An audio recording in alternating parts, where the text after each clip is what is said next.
Assalamualaikum warahmatullahi wabarakatuh.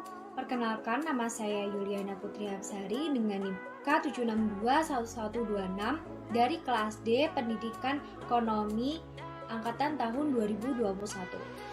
Untuk melengkapi tugas mata kuliah akuntansi pengantar, saya akan menjelaskan tentang perpetual methods atau metode perpetual. Perpetual methods atau metode perpetual merupakan sistem persediaan yang pembelian dan penjualan barang dagangan dicatat pada akun persediaan barang dagangan atau merchandise inventory. Dalam sistem perpetual, persediaan barang dagangan dicatat setiap terjadinya transaksi pembelian, penjualan, retur pembelian, dan retur penjualan. Pada sistem ini, setiap saat dapat diketahui besarnya nilai atau harga pokok barang yang terjual dan jumlah persediaan barang dagangan. Perhitungan persediaan barang dagangan dengan sistem perpetual dapat dilakukan dengan 3 metode, yaitu yang pertama ada FIFO, LIFO, dan average. Pada metode ini tidak perlu melakukan stock of none karena perusahaan sudah mengetahui stok yang tepat di lapangan karena pencatatan yang setiap saat dilakukan ketika transaksi berlangsung. Tetapi metode ini memberatkan bagi karyawan karena selalu mencatat setiap adanya transaksi. Contoh pencatatan transaksi pembelian dan penjualan menggunakan metode perpetual. Pada tanggal 1 Maret 2018 dibeli barang dagangan pada toko Ina sebesar 2 juta rupiah dengan syarat dalam jangka waktu 10 hari akan mendapatkan diskon 3% dengan jatuh tempo atau paling lambat pembayaran 30 hari. Buatlah jurnal umum dengan metode perpetual. Penyelesaian dengan mendebitkan persediaan barang dagang sebesar 2 juta rupiah dan mengkreditkan utang dagang sebesar 2 juta rupiah. Mengapa kita memasukkan pembelian ke dalam akun persediaan barang dagang? Karena sudah dijelaskan pada awal tadi bahwa kita menggunakan metode perpetual ini akun seperti pembelian, biaya angkut, retur, potongan pembelian kita masukkan pada persediaan barang dagang. Dan mengapa utang dagang di sisi kredit? Karena pada soal ini pembelian menggunakan sistem kredit dengan syarat 3/10 N/30. Contoh soal kedua, pada tanggal 2 Maret 2018 dijual barang dagangan pada toko ABC sebesar 1 juta rupiah dengan syarat EOM. Beban pokok penjualan untuk transaksi ini sebesar 900.000. Buatlah jurnal umum dengan metode perpetual. Berikut penyelesaiannya. Pencatatan untuk transaksi penjualan dilakukan ke dalam 2 jurnal. Jurnal yang pertama yaitu untuk mencatat penjualan dan yang kedua untuk mencatat harga pokok penjualan. Penjualan dicatat dengan mendebitkan piutang dagang sebesar 1 juta rupiah dan mengkreditkan penjualan sebesar 1 juta rupiah. Harga pokok penjualan dicatat dengan cara mendebitkan harga pokok penjualan sebesar 900.000 dan mengkreditkan persediaan barang dagang sebesar 900.000. Contoh soal perpetual methods. Perusahaan mencatat persediaan barang dagang selama bulan Februari tahun 2020 menggunakan metode perpetual. Bisa dilihat berikut adalah data yang diperoleh selama bulan Februari 2020. Hitunglah nilai persediaan akhir pada bulan Februari menggunakan metode FIFO, LIFO, dan average. Penyelesaian menggunakan metode FIFO. Dapat kita ketahui, FIFO adalah first in first out, maka barang yang pertama kali masuk, maka akan yang pertama kali keluar.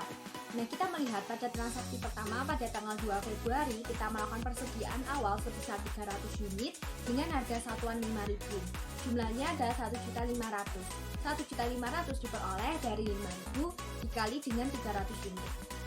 Pada tanggal 5 Februari atau transaksi kedua, kita melakukan pembelian sebesar 100 unit dengan harga satuan 6.000, maka jumlahnya adalah 600.000.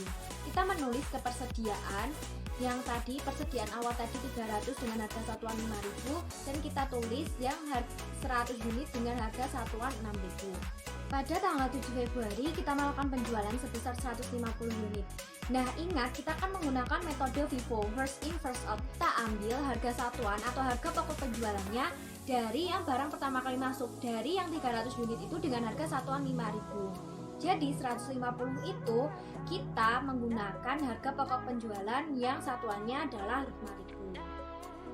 Maka persediaannya kan tadi yang 300 kan sudah dikurangi 150, sudah terjual 150. Jadi sisa 150 dengan harga satuan 5.000, maka jumlahnya ada 750. Dan yang 100 tadi kan masih, jadi 100 unit dengan harga satuan 6.000, maka jumlahnya adalah 600.000. Pada tanggal 12 Februari kita melakukan pembelian sebesar 200 unit dengan harga satuan 7.000. Maka kita menulis kepersediaan, yaitu yang tadi 150 dengan harga satuan 5.000 dan 100 dengan harga satuan 6.000, dan kita melakukan pembelian tadi 200 dengan harga satuan 7.000. Pada tanggal 20 Februari kita melakukan penjualan sebesar 200 unit. Nah, kita mengambil nih, ingat kita menggunakan metode FIFO, first in first out. Nah, yang pertama kali masuk kan 150 unit dengan harga satuan 5.000. Nah, kita tulis dulu 150 unit dengan harga satuan 5.000. Kan masih kurang 50. Nah, 50 ini kita ambil dari yang barang sesudah masuk 150 unit tadi, yaitu 100 dengan harga satuan 6.000. Kita ambil 50 saja dengan harga satuan 6.000. Nah, kita menulis persediaannya. Maka kita menulis sisanya adalah yang 50 tadi dari yang 100 tadi. Jadi 50 dengan harga satuan 6.000 dan 200 dengan harga satuan 7.000. Pada tanggal 27 Februari kita melakukan pembelian sebesar 100 unit dengan harga satuan 8.000, maka jumlahnya adalah 800.000. Nah, kita menulis persediaannya yang sisanya tadi 50 dengan harga satuan 6.000, 200 dengan harga satuan 7.000, dan 100 dengan harga satuan 8.000. Saya menggunakan metode LIFO. LIFO adalah last in first out, jadi barang yang terakhir kali masuk ke gudang maka akan yang pertama kali terjual.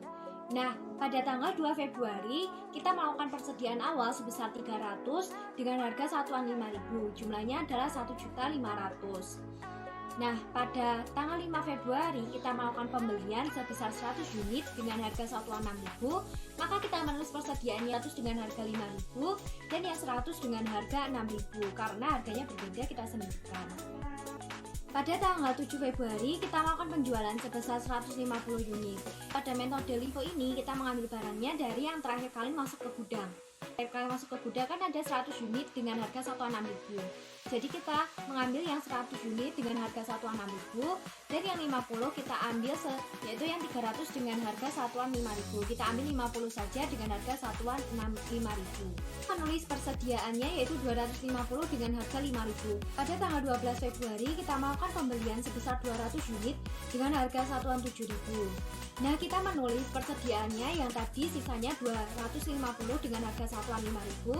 Kita melakukan pembelian, kita tulis lagi 200 dengan harga satuan 7.000. Pada tanggal 20 Februari kita melakukan penjualan sebesar 200 unit dengan harga satuan 7.000. Nah, kita menggunakan metode LIFO, jadi kita mengambil barangnya dari yang terakhir kali masuk ke gudang, yaitu 200 dengan harga satuan 7.000. Jadi harga pokok penjualannya adalah 200 dengan harga satuan 7.000, yaitu 1.400.000. Kita menulis persediaannya yaitu 250 dengan harga satuan 5.000. Pada tanggal 27 Februari kita melakukan pembelian sebesar 100 unit dengan harga satuan 8.000.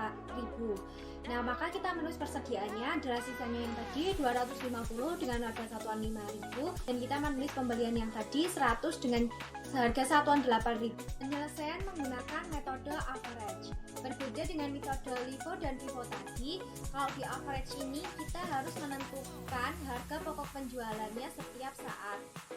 Pada tanggal 2 Februari kita melakukan persediaan awal sebesar 300 unit dengan harga satuan 5.000. Jumlahnya adalah 1.500.000. Nah, pada tanggal 5 Februari kita melakukan pembelian sebesar 100 unit dengan harga satuan 6.000, maka jumlahnya adalah 600.000. Nah, kita menulis persediaannya berbeda dengan metode FIFO dan LIFO tadi, tetapi pada metode average ini kita melakukan rata-rata untuk menentukan harga pokok penjualan dengan cara nilai dibagi unit. Nah, nilainya adalah yang persediaan tadi jumlahnya 1.500.000 ditambah dengan jumlah yang kita pembeli tadi yaitu 600. Jadi 2.100.000 dibagi dengan unitnya yaitu 300 tadi ditambah ditambah dengan 100, jadi 400. Jadi harga satuannya adalah Rp5.250. Pada tanggal 7 Februari kita melakukan penjualan sebesar 150 unit.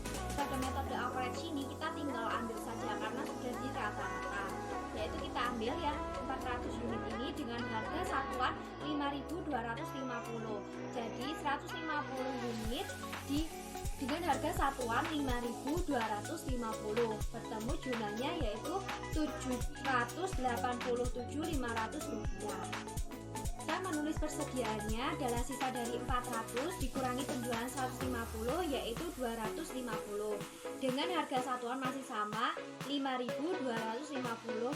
Jumlahnya adalah Rp1.312.500. Pada tanggal 12 Februari kita melakukan pembelian sebesar 200 unit dengan harga satuan Rp7.000. Jumlahnya adalah Rp1.400.000. Nah, kita tulis lagi ke persediaan, kita jumlah lagi jumlah yang persediaan tadi Rp1.312.500 ditambah dengan Rp1.400.000. Hasilnya adalah Rp2.712.500 ditambah dengan pertambahan unit yang tadi 250 ditambah 200 yaitu 405, yaitu Rp6.028.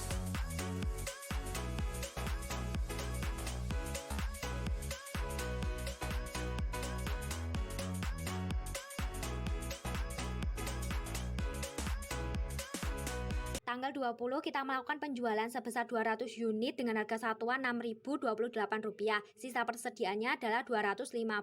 Pada tanggal 27 Februari kita melakukan pembelian sebesar 100 unit dengan harga satuan Rp8.000. Maka persediaannya adalah 350 unit dengan harga satuan Rp6.591. Sekian penjelasan dari saya. Apabila ada salah kata mohon dimaafkan dan terima kasih. Wassalamualaikum warahmatullahi wabarakatuh.